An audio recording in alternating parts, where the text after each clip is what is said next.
नहीं, नहीं, नो। तो दोस्तों, क्या आपके डेटा के साथ भी ऐसा ही कुछ हो रहा है जिसमें आप उसे सही कॉलम वाइज डिस्ट्रीब्यूट करना चाह रहे हैं लेकिन वो हो नहीं पा रहा है? तो दोस्तों, मैं आज आपके लिए इसी प्रॉब्लम का सॉल्यूशन लेके आया हूँ, जिसमें मैं आपको बताऊंगा, पूरे वीडियो में एक्सप्लेन करूंगा कि आप अपने डेटा को सही कॉलम वाइज कैसे डिस्ट्रीब्यूट कर उसे अरेंज कर सकते हैं। तो मेरा नाम है सौमित्र देवनाथ दोस्तों, और आप सभी देखने वालों का मैं अपने चैनल ग्रो योर नॉलेज में स्वागत करता हूँ। तो आज की वीडियो में आप बने रहिएगा और उसे अंत तक जरूर देखिएगा। तो मैं अब वीडियो को स्टार्ट करता हूँ, चलिए।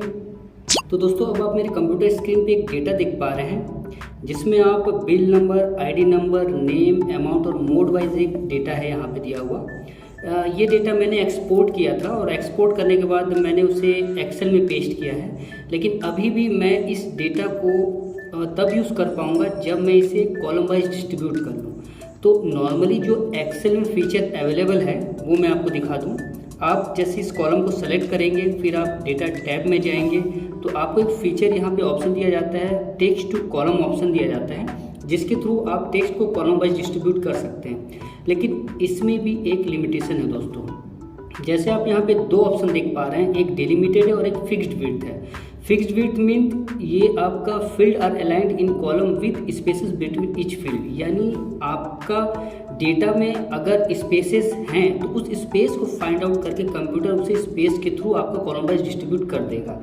और जो सबसे पहला जो ऑप्शन है delimited, characters such as commas and tabs separated each field, तो इस ऑप्शन में मैं अगर आगे नेक्स्ट में जाता हूं तो आपको स्पेसेस के अलावा भी और भी ऑप्शंस मिल जाते हैं जिसके थ्रू आप अपने डेटा को कॉलम वाइज डिस्ट्रीब्यूट कर सकते हैं। जैसे कि टैब है, सेमी कॉलन है, कॉमा, स्पेसेस है, या फिर अदर कैरेक्टर है तो भी उसका इस्तेमाल करके आप डिस्ट्रीब्यूट कर सकते हैं। लेकिन मेरे डेटा में यहाँ पे न तो टैब का इस्तेमाल किया गया है, न ही सेमी कॉलन का है इस्तेमाल हुआ है, न कॉमा का, न कोई अदर कैरेक्टर का। अगर कुछ एक्स्ट्रा इस्तेमाल हुआ है वो है स्पेस का इस्तेमाल हुआ है। तो मैं अगर इसे स्पेस पे टिक करके इसे मैं डिस्ट्रीब्यूट करूं तो आप गौर करेंगे दोस्तों, मैं अगर इसे फिनिश करता हूं, देखिएगा दोस्तों, यहाँ पे आप देखेंगे कि कॉलम वाइज तो डिस्ट्रीब्यूट हो गया है लेकिन वो सही तरीके से अरेंज नहीं हुआ है। देखिए, बिल नंबर और आईडी नंबर तो वो आपका सही तरीके से कॉलम वाइज डिस्ट्रीब्यूट हो गया, लेकिन आपका जो नेम और अमाउंट और मोड है वो सही तरीके से अरेंज नहीं हुआ है, नहीं डिस्ट्रीब्यूट हुआ है।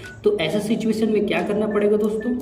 तो हम एक काम करते हैं, इसमें हम सेकेंड ऑप्शन का भी इस्तेमाल करके एक बार देख लेते हैं, जिसमें मैं फिक्स्ड विड्थ का इस्तेमाल इस बार करूंगा, जिसमें कंप्यूटर ऑटोमेटिकली स्पेसेस को फाइंड करके उसे डिस्ट्रीब्यूट करेगा। तो मैं इसे नेक्स्ट करता हूं तो आप देखेंगे कि कंप्यूटर ने भी सिर्फ बिल नंबर और आईडी नंबर को ही कॉलम वाइज डिस्ट्रीब्यूट कर पाया है, और आपका जो नेम, अमाउंट और मोड है उसे डिस्ट्रीब्यूट उसने नहीं किया है। तो मैं इसे फिनिश करता हूँ। फिनिश करने के बाद आप देखेंगे डेटा जो है सिर्फ अभी भी बिल नंबर और आपका आईडी नंबर बेस पे आपका डिस्ट्रीब्यूट हुआ है। सबसे पहले दोस्तों मैं हेडिंग को थोड़ा करेक्ट कर लेता हूँ। ये है बिल नंबर, आईडी नंबर, आगे हम आगे करेक्ट कर लेंगे। अब मैं यहाँ इसमें से, इस टेक्स्ट में से सी कॉलम पे जो मेरा टेक्स्ट है उसमें आपका नेम, अमाउंट और मोड को मैं डिस्ट्रीब्यूट करूँगा फॉर्मूला के थ्रू। वो कैसे, मैं आपको बता रहा हूँ। सबसे पहले डी कॉलम पे मैंने is equal to find formula को मैंने टाइप किया, तो इसका आप सिंटेक्स देख पा रहे हैं कि फाइंड टेक्स्ट। फाइंड फार्मूला क्या करता है दोस्तों कि किसी पर्टिकुलर स्पेसिफिक टेक्स्ट को एक पर्टिकुलर टेक्स्ट के अंदर फाइंड आउट करके उसकी पोजीशन को बताता है। वो कैसे, मैं अब इस टेक्स्ट में से, यानी जो कि C2 में टेक्स्ट है, इसमें से मैं R कैरेक्टर को फाइंड आउट करके उसकी पोजीशन को मैं लेके आऊँगा फॉर्मूला के थ्रू। वो कैसे करूँगा दोस्तों, फाइंड और ब्रैकेट के अंदर मैं डबल कोट के अंदर मैं R लिखूँगा, यानी कि आप अगर किसी कैरेक्टर को आप फाइंड आउट करना चाहते हैं तो उसे डबल कोट के अंदर आपको इंडिकेट करना होगा। तो मैंने फाइंड टेक्स्ट के अंदर R को डबल कोट के अंदर लिखा, फिर कॉमा, सेकेंड ऑप्शन है आपका विद इन टेक्स्ट, यानी कि आप उस पर्टिकुलर टेक्स्ट को किस टेक्स्ट के अंदर फाइंड आउट करना चाहते हैं। तो मैं यहाँ पे C2 ले लेता हूँ जो कि सेल रेफरेंस है। मैं C2 सेल पे जो टेक्स्ट है उसके अंदर मैं R कैरेक्टर को मैं फाइंड आउट करना चाहता हूँ। थर्ड आपका ऑप्शन है स्टार्ट नंबर, यानी कि आप यहाँ पे पोजीशन, किस पोजीशन से आप फाइंड आउट करवाना चाह रहे हैं उस कैरेक्टर को, वो पोजीशन नंबर भी दे सकते हैं आप। तो मुझे यहाँ रिक्वायर्ड नहीं है, इसलिए मैं इससे ब्रैकेट क्लोज करता हूँ और इंटर करता हूँ। तो आप यहाँ गौर करेंगे दोस्तों, जो रिजल्ट मुझे मिला है वो 2 मिला है। क्यों? क्योंकि आर आप देखेंगे कि मिस्टर बेस सेकेंड जो कैरेक्टर है वो आर दिया हुआ है, तो यानी आपका जो आर फाइंड आउट हुआ वो सेकेंड पोजीशन पे था, तो वो आपका रिजल्ट फाइंड आउट हुआ। यानी फाइंड फंक्शन क्या करता है आपको दोस्तों, कि वो उस कैरेक्टर का पोजीशन को बताते हैं कि वो किस पोजीशन पे है। ठीक है, तो मैं इसी फाइंड फॉर्मूला का इस्तेमाल करके मैं आपको बताऊंगा कि इस टेक्स्ट में से आप इस पर्टिकुलर अमाउंट को कैसे फाइंड आउट कर सकते हैं। तो मैं वापस इस सेल पे आता हूँ और मैं फिर से is equal to find bracket start row bracket start 1:9 bracket close comma within text में मैंने C2 सेल रेफरेंस मैंने दे दिया और देन स्टार्ट नंबर मुझे रिक्वायर्ड नहीं है, इसलिए मैं ब्रैकेट क्लोज करता हूँ। और अब मैं दोस्तों इसे अब एरे फॉर्मूला में कन्वर्ट करना चाहता हूँ। यानी एरे फॉर्मूला में कन्वर्ट करने के लिए आपको F2 प्रेस करना है, जो कि ऑलरेडी मेरा F2 प्रेस है। देन उसके बाद आप कंट्रोल शिफ्ट इंटर प्रेस करेंगे तो आप देखेंगे कि फार्मूला के स्टार्टिंग और एंड में कर्ली ब्रैकेट लग चुके हैं, यानी ये फार्मूला अब एरे फार्मूला में कन्वर्ट हो चुका है। और जो मुझे रिजल्ट मिल रहा है वो 14th मिल रहा है। एक्चुअली मैं आपको इस होल फार्मूला को सेलेक्ट करके F9 में प्रेस करके आपको दिखाना चाहता हूँ कि ये बैकहैंड में एक्चुअली रिजल्ट क्या दे रहा है। तो आप देखेंगे कि मुझे ये एक से ज़्यादा रिजल्ट अवेलेबल करवा रहा है, जिसमें 14th भी है, 12th भी है, 11th भी है और 10th भी है। तो दोस्तों ये एक्चुअली क्या रिजल्ट है, तो इसे मैं आपको एक्सप्लेन करता हूँ। मैं अब आता हूँ अपने दूसरी सीट पे, जिसमें मैं आपको अब एक्सप्लेन करके बताऊंगा कि एक्चुअली उस फॉर्मूला ने काम क्या किया और मुझे रिजल्ट क्या दिया। तो यहाँ पे आप देखेंगे कि जो फाइंड टेक्स्ट है, मैंने 1 से लेकर 9 तक के नंबर को मैं C2 सेल पे जो डेटा है मिस्टर रोहित 75371 कैश, जो कि डेटा है, इस डेटा में मैं फाइंड आउट करवाना चाह रहा हूँ। और फाइंड आउट करवा के जो मुझे रिजल्ट मिल रहा है वो मैं आपको एक्सप्लेन कर रहा हूँ। यहाँ पे देखिएगा, सबसे पहले क्या कर रहा है फॉर्मूला कि सबसे पहले एक नंबर को वो इस नंबर 1 को वो इस डेटा में, यानी विद इन टेक्स्ट में मैंने जो C2 सेल रेफरेंस दिया उसमें जो डेटा है उसमें वो फाइंड आउट करवा के 1 को फाइंड आउट कर रहा है 14th नंबर पोजीशन पे। यहाँ पे आप ध्यान देंगे दोस्तों कि जो 1 है वो आपका 14th नंबर पोजीशन पे है। तो ये सबसे पहले जो रिजल्ट दिया वो मुझे 14 दिया। फिर उसने नंबर 2 को उसने सर्च आउट किया, तो उसे यहाँ पे इस टेक्स्ट में कुछ भी 2 नंबर सर्च नहीं होने की वजह से उसने यहाँ पे वैल्यू एरर दिया। फिर उसने 3 नंबर को उसने सर्च किया, तो यहाँ पे आप देखेंगे जो 3 नंबर है वो आपका 12th नंबर पोजीशन पे है, तो इसलिए उसने मुझे 12 जो नंबर है वो मुझे रिजल्ट के तौर पे दिया। फिर 4th को उसने सर्च किया तो 4th उसे नहीं मिला, तो उसने वैल्यू एरर शो किया। फिर 5th जो है वो आपका 11th नंबर पोजीशन पे आया है, तो इसलिए उसने मुझे 11th आपका रिजल्ट दिया। 6 आपका इस डेटा में ना होने की वजह से आपका जो वैल्यू एरर यहाँ पे रिजल्ट शो आउट हो रहा है। 7th आपका 10th नंबर पोजीशन पे आप देखेंगे जो सबसे पहला जो 7th है वो आपका 10th नंबर पोजीशन में है, इसलिए रिजल्ट उसने 10 दिया। 8th और 9th इस डेटा में नहीं होने की वजह से उसने मुझे वैल्यू एरर दिया। तो इसी तरह से दोस्तों आपका ये होल रिजल्ट जो है वो एक ही सेल पे प्रोवाइड कराता है एरे फॉर्मूला। यानी एरे फॉर्मूला आपको एक ही सेल पे एक टेबल प्रोवाइड कराता है बैकहैंड में, जो कि आपका रो और कॉलम बेस पे डिस्ट्रीब्यूशन होता है। यहाँ पे आप गौर करेंगे 14th और वैल्यू के बीच में एक सेमी कॉलन लगा हुआ है, यानी अगर 2 टेक्स्ट के बीच में अगर सेमी कॉलन आप देख पा रहे हैं तो वो आपका रो बेस पे डिस्ट्रीब्यूशन है। अगर यहाँ पे कॉमा है तो वो आपका कॉलम बेस में डिस्ट्रीब्यूशन होगा। तो यानी बैकएंड में आपका एक ही सेल पे एरे फार्मूला के थ्रू आप एक टेबल जनरेट कर सकते हैं। तो मैंने इस एरे फार्मूला के थ्रू एक बैकएंड में यहाँ पे टेबल जनरेट करके मैंने ये आंसर लेके आ रहा हूँ। यहाँ पे मैं फिर से सेलेक्ट करके आपको दिखा रहा हूँ कि आपका ये होल आंसर है जो एक ही सेल पे प्रोवाइड मुझे एरे फार्मूला ने दिया है। लेकिन अभी भी इस पे और वर्क करना बाकी है, तो इसे मैं कंट्रोल जेड करके वापस आता हूँ। यहाँ पे मैं चाह रहा हूँ कि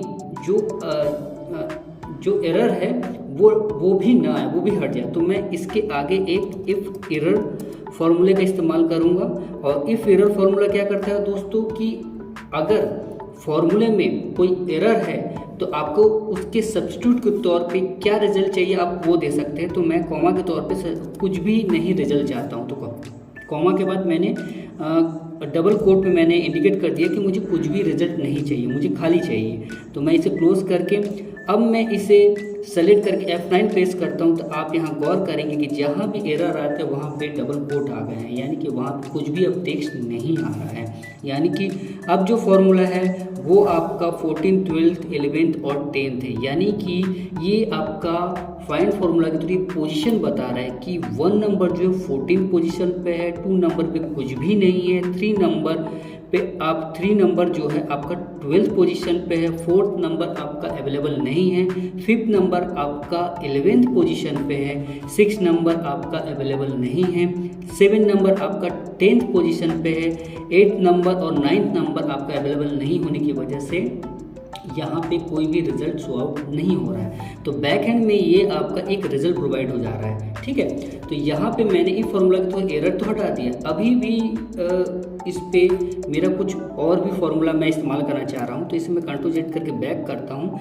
इस फार्मूला के आगे मैं अब एक स्मॉल फार्मूला का इस्तेमाल करूँगा। स्मॉल फार्मूला क्या करता है दोस्तों कि वो एरे में, यानी कि जो मेरा होल फार्मूला है वो एक एरे फार्मूला है, इस एरे में जो भी वैल्यू अवेलेबल हो रहा है उस वैल्यू में से सबसे स्मॉलेस्ट जो वैल्यू है वो आपको पिक करके देगा। यानी और इस के का काम क्या है दोस्तों, आप पोजीशन बेस पे, के मीन्स यानी पोजीशन बेस पे आप उस वैल्यू को पिक कर सकते हैं। यानी कि इस होल एरे में मैं चाह रहा हूँ कि जो भी रिजल्ट आया है उसमें से सबसे पहला जो स्मॉलेस्ट वैल्यू है, मैंने यहाँ पे कॉमा करके 1 लिखा है, यानी जो सबसे पहला स्मॉलेस्ट वैल्यू है वो मुझे पिक करके दे। तो यानी मैं इसे ब्रैकेट क्लोज करके अब कंट्रोल शिफ्ट इंटर प्रेस करता हूँ। तो आप यहाँ पे देखें कि मुझे रिजल्ट यहाँ पे 10 शो हो रहा है। यानी कि दोस्तों मैं फिर से आ रहा हूँ, यहाँ एक्सप्लेन कर रहा हूँ आपको। यहाँ पे सीट पे देखेंगे जो सबसे स्मॉलेस्ट वैल्यू है यहाँ इन सभी रिजल्ट में, वो सबसे स्मॉलेस्ट वैल्यू आपका 10th है।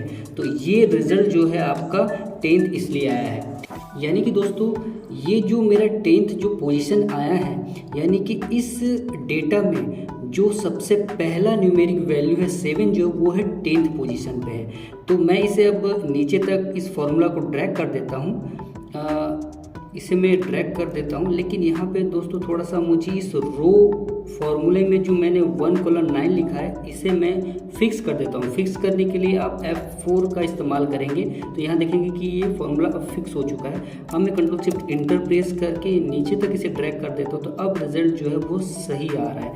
यानी आप सेकेंड रो पे देखेंगे जो कि आपका C3 सेल पे जो वैल्यू है उस पर जो न्यूमेरिक 5th है, 5 जो वो 19th नंबर पोजीशन पे है। तो अब इस पोजीशन के बेस पे मैं अब जो नेम है उसे मैं अब पिक करूँगा। कैसे करूँगा दोस्तों, यहाँ पे मैं ई सेल पे मैं = टाइप करूँगा। अब = लेफ्ट फॉर्मूला का इस्तेमाल करूँगा दोस्तों। लेफ्ट ब्रैकेट स्टार्ट, टेक्स्ट मेरा C2 हो गया, कॉमा नंबर ऑफ कैरेक्टर जो रहेगा वो 10th रहेगा, ब्रैकेट क्लोज, ये आपका देन इंटर। तो यहाँ पे आप देखेंगे कि जो मेरा मैंने यहाँ पे लेफ्ट फार्मूला के थ्रू मैं अब नेम को लेके आ रहा हूँ। लेकिन यहाँ पे गौर करेंगे दोस्तों कि जो लास्ट में जो 7th है वो ना आए। तो इसके लिए मैं क्या करूँगा, D2-1 कर दूँगा। यहाँ पे आप देखेंगे अब परफेक्टली आपका सिर्फ नेम आ रहा है। इसे मैं अब नीचे तक ड्रैग कर देता हूँ। तो यहाँ आप देखेंगे कि सभी सेल्स पे अब मैं नेम मेरा आ चुका है। यहाँ पे पहला रोहित आ गया है, मिसिस प्रमिला राय सेकंड पे आप देखेंगे, थर्ड पे मिसिस पुष्पा राय। तो ये एग्जैक्टली आपका जो नेम है वो अब आ चुका है। तो दोस्तों लेफ्ट फार्मूला ने क्या किया दोस्तों, लेफ्ट फार्मूला में आप सिंटेक्स देखिएगा कि लेफ्ट फार्मूला में सबसे पहले आप टेक्स्ट को डिफाइन करते हैं। तो टेक्स्ट मैंने C2 सेल रेफरेंस दे दिया जिसमें कि टेक्स्ट लिखा हुआ है, then common number of character. यानी कि लेफ्ट फार्मूला आपका एक टेक्स्ट से नंबर ऑफ कैरेक्टर को पिक करके आपको वो रिजल्ट देगा। यानी कि नंबर ऑफ कैरेक्टर में मैंने D2 सेल रेफरेंस दे दिया जिसमें कि 10th नंबर लिखा हुआ है। यानी कि टेक्स्ट में से वो आपको 10 नंबर ऑफ कैरेक्टर को पिक करके देगा, जो कि मेरा यहाँ पे रिजल्ट आप देखेंगे मिस्टर रोहित उसने दिया है। इसी तरह से मैंने बाकी सेल्स में भी लेफ्ट फार्मूला के थ्रू मैं नेम को मैं लेके आ रहा हूँ। अब क्या रह गया दोस्तों, अब मैं चाह रहा हूँ कि इसमें से अब वैल्यू को भी मैं लेके आऊँ। तो आप देखेंगे कि F2 पे मैं एक फार्मूला टाइप कर रहा हूँ is equal to substitute formula. Substitute formula का क्या काम है दोस्तों, यहाँ पे उसका सेंटेंस देखिए दोस्तों कि सबसे पहले टेक्स्ट दीजिए। टेक्स्ट क्या है आपका, जो कि मेरा C2 है सेल रेफरेंस, फिर comma old text. Old text मेरा क्या है, यहाँ पे मेरा ओल्ड टेक्स्ट है मिस्टर रोहित। ध्यान दीजिएगा दोस्तों, ओल्ड टेक्स्ट मेरा मिस्टर रोहित है और मैं इस ओल्ड टेक्स्ट के बदले नया टेक्स्ट क्या चाहता हूँ, मैं चाहता हूँ कुछ भी नहीं, यानी मैंने डबल कोट इंडिकेट किया, कुछ भी नहीं। ओके, देन कॉमा के बाद इंस्टेंट नंबर, इसकी रिक्वायरमेंट मुझे नहीं है इंस्टेंट नंबर की, तो मैं यहीं पे मैं ब्रैकेट क्लोज करता हूँ और देन मैं इंटर करता हूँ। तो आप यहाँ पे गौर करेंगे दोस्तों कि मेरा इस टेक्स्ट से सिर्फ नंबर और मोड जो है वो रिजल्ट होके आ गया और रिजल्ट के तौर पे मुझे अवेलेबल हो गया है। तो मैं इसे अब नीचे तक ड्रैग करता हूँ तो आप देखेंगे बाकी सेल्स पे भी मुझे नंबर और मोड मुझे अवेलेबल हो चुका है। तो सब्स्टिट्यूट फार्मूला का काम क्या था दोस्तों, मैंने क्या किया कि इस टेक्स्ट में थे जो कि C2 सेल में जो टेक्स्ट है उसमें से मैंने मिस्टर रोहित को रिप्लेस करके मैंने कुछ भी रिजल्ट के तौर पे रोहित को रिप्लेस कर दिया है, यानी कि रोहित को रिप्लेस करने के बाद मुझे जो रिजल्ट मिला है वो मिला है बाकी का नंबर ऑफ एंड मोड मुझे अवेलेबल हुआ है। ठीक है, अब मुझे क्या करना है दोस्तों कि अब इस वैल्यू और मोड को मुझे डिस्ट्रीब्यूट करना है। तो आप गौर करेंगे कि वैल्यू और मोड के बीच में आप स्पेस सभी में कॉमन देख पा रहे हैं। तो मैं इस स्पेस को टारगेट बनाते हुए इन दोनों को ही मैं डिस्ट्रीब्यूट करूंगा। तो मैं क्या फार्मूला इस्तेमाल करूंगा दोस्तों, फाइंड फार्मूला का इस्तेमाल करूंगा। मैं फाइंड फार्मूला के थ्रू मैं इस स्पेस को फाइंड करूंगा। तो मैं सबसे पहले आपका code space code then comma, तो मैं यहाँ पे मैंने स्पेस को इंडिकेट किया है कि मैं बोल रहा हूँ कि स्पेस को आप फाइंड आउट करो विद इन टेक्स्ट। किस टेक्स्ट में, आपका जो कि F2 पे जो डेटा है उस पर आप टेक्स्ट को स्पेस टेक्स्ट को आप फाइंड आउट करो। और स्टार्ट नंबर की मुझे रिक्वायरमेंट नहीं है, इसलिए मैं यहाँ पे ब्रैकेट क्लोज करके इंटर करता हूँ। तो मुझे फाइंड फार्मूला ने स्पेस की पोजीशन को बता दिया कि वो 6 पोजीशन पे है। अब इस 6 पोजीशन के थ्रू मैं अब वैल्यू को मैं अब पिक करूँगा। वो कैसे दोस्तों, यहाँ पे देखिए, यहाँ पे मैं अब लेफ्ट फार्मूला का इस्तेमाल करूँगा। जैसे मैंने बताया कि left formula specific number of character को आपको पिक करके देगा। तो मैं यहाँ पे लेफ्ट और टेक्स्ट क्या है आपका दोस्तों, टेक्स्ट आपका सेम वही F2 है, देन कॉमा जो कि आपका नंबर ऑफ कैरेक्टर ऑलरेडी वहाँ पे जो रिजल्ट पहले फाइंड फार्मूला के थ्रू आ रहा था यानी कि 6 आ रहा था वो है, और इसके बाद देन मैं ब्रैकेट क्लोज करता हूँ और देन इंटर। तो यहाँ पे आप देखेंगे दोस्तों कि यहाँ पे आपका जो वैल्यू है वो आपका सेपरेटली आ चुका है। यहाँ पे गौर कीजिए दोस्तों, ये अभी भी दोस्तों टेक्स्ट मोड पे है। वो कैसे, मैं आपको is equal two lane formula के थ्रू आपको मैं बताना चाहता हूँ कि यहाँ पे एक्चुअली आपका जो नंबर ऑफ कैरेक्टर है वो 6 है। लेन फार्मूला के थ्रू मैं यहाँ पे नंबर ऑफ कैरेक्टर आपको दिखा सकता हूँ कि यहाँ पे जो आपका विजिबल जो वैल्यू है वो आप देख पा रहे हैं काउंटिंग के बेस पे 5th है, लेकिन लास्ट में एक स्पेस भी इस पर इंक्लूड है। आप और ये स्पेस आपके सभी वैल्यू जो कि नीचे और भी रो पे जो वैल्यू आए हैं उस पे सभी पे आपका ये स्पेस है। वो क्यों है दोस्तों, क्योंकि जो यहाँ पे जो नंबर ऑफ कैरेक्टर मैंने पिक किया है वो स्पेस के साथ मैंने पिक किया है। तो मुझे इस स्पेस को हटाने के लिए जस्ट मुझे इस फॉर्मूले में -1 करना होगा ताकि जो स्पेस है वो हट जाए और वैल्यू पूरी तरह से आ जाए। लेकिन दोस्तों अभी भी ये पूरी तरह से आपका वैल्यू नहीं है, ये अभी भी टेक्स्ट है। ये कैसे दोस्तों, मैं आपको इसका टोटलिंग करके दिखा रहा हूँ दोस्तों। ये मैंने सेलेक्ट किया पूरे सेल्स को और इसका टोटलिंग आप देखेंगे 0 आ रहा है। आपको लग रहा होगा कि वैल्यू होने के बाद भी 0 क्यों आ रहा है, क्योंकि ये अभी भी टेक्स्ट मोड में है। इसे आपको वैल्यू मोड में चेंज करने के लिए जस्ट इस फॉर्मूले को पूरे फॉर्मूले को आपको वैल्यू के अंदर रखना होगा, यानी वैल्यू ब्रैकेट स्टार्ट और होल फार्मूले को आपको वैल्यू के अंदर रखना होगा। देन आप देखेंगे जैसे ही मैंने पहले सेल पे इंटर किया तो यहाँ नीचे आप टोटलिंग देख पा रहे हैं वो आ गया है। अब बाकी सेल्स की टोटलिंग तभी आएगा जब मैं बाकी वैल्यू को भी मैं वैल्यू में चेंज कर दूंगा। तो यहाँ पे आप देखेंगे अब ये आपका पूरा जो वैल्यू है वो वैल्यू मोड पे आ चुका है। ठीक है, अब बारी है दोस्तों लास्ट। अब मुझे इस टेक्स्ट में से मुझे मोड को अब डिस्ट्रीब्यूट करना है। ठीक है, तो सिंपली जैसे मैंने बताया सब्स्टिट्यूट फार्मूला में आप क्या कीजिए, टेक्स्ट को रखिए। देन आप ओल्ड टेक्स्ट क्या है आपका जो कि G2 में है जो कि वैल्यू है। देन कॉमा न्यू टेक्स्ट में मैं क्या चाह रहा हूँ, कुछ भी नहीं चाह रहा। इंस्टेंट नंबर मुझे नहीं चाहिए तो मैं ब्रैकेट क्लोज करता हूँ, देन इंटर करता हूँ। तो आप यहाँ देखेंगे कि आपका मोड भी अब आ चुका है। ठीक है, तो इसी तरह से मैंने क्या किया है कि आपका जो नेम, अमाउंट और आपका जो मोड है वो मैं अलग अलग कॉलम में मैं फॉर्मूला के थ्रू मैंने डिस्ट्रीब्यूट कर दिया है। आपको कुछ नहीं करना है, सिर्फ आपको इसे आपको हाइड कर देना है। जैसे मैं हाइड कर देता हूँ जो कि रिक्वायरमेंट नहीं है मुझे, जैसे ये ज़रूरत नहीं है मुझे, इसकी रिक्वायरमेंट नहीं है। तो यहाँ पे आप देखेंगे कि नेम, यहाँ पे मैं टॉप पे लिख देता हूँ आपका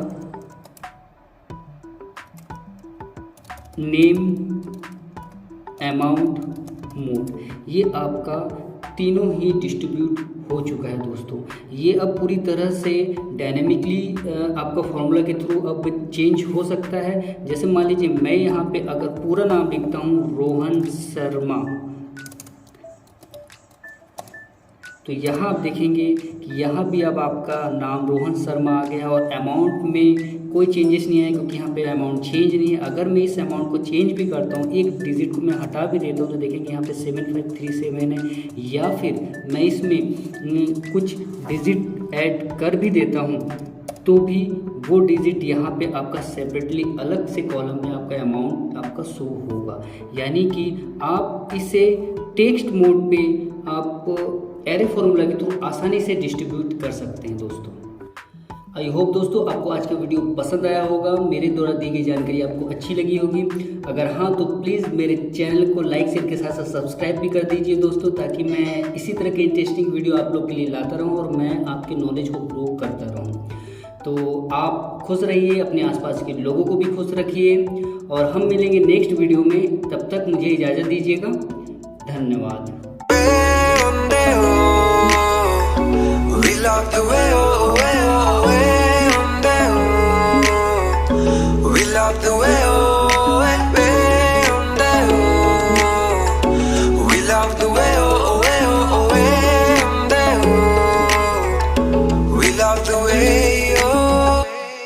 क्यों चलती है पवन,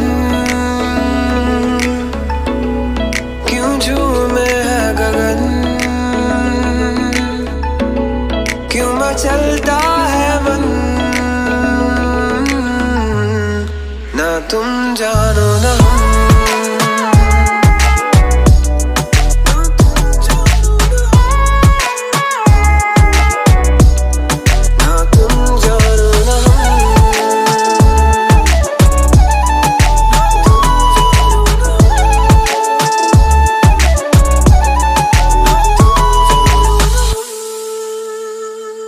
ये मदहोशियाँ, ये तन्हाइयाँ, तसव्वुर में है किसकी परछाइयाँ। ना ना ना ना ना ना ना ना ना।